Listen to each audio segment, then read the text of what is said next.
আপনি কি দিন দিন এরকম মোটা হয়ে যাচ্ছেন? আর এই মোটা হওয়ার জন্য আপনি হয়তো বাড়িতে খাবার-দাবারও কমিয়ে দিয়েছেন বা ডায়েট শুরু করেছেন। সেই সাথে একটু এক্সারসাইজও করছেন। কিন্তু কিছুতেই কোনো ফল পাচ্ছেন না। হাইপোথাইরয়েডিজম কিন্তু একটি রোগের নাম। এটি সাধারণত আমাদের আয়োডিনের অভাবে হয়ে থাকে।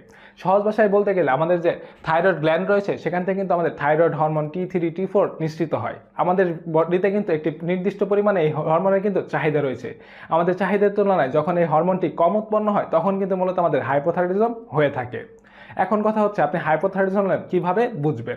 প্রথমত আপনার হাইপোথাইরয়েডিজমের যে লক্ষণগুলো দেখা দেবে সেগুলো হলো আপনার ওজন কিন্তু দিন দিন অস্বাভাবিকভাবে বাড়তে থাকবে। সেই সাথে আপনি কিন্তু অল্পতেই অনেক ক্লান্ত বোধ করবেন।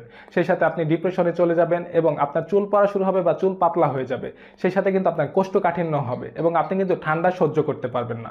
সাধারণত এ ধরনের লক্ষণ দেখা দিলে বুঝতে হবে আপনি হাইপোথাইরয়েডিজমে ভুগছেন। এখন কথা হচ্ছে আমাদের হাইপোথাইরয়েডিজম কেন হয়ে থাকে? প্রথম কারণ হচ্ছে আমরা যে খাবারগুলো খাই সেই খাবারগুলোতে যদি আয়োডিনের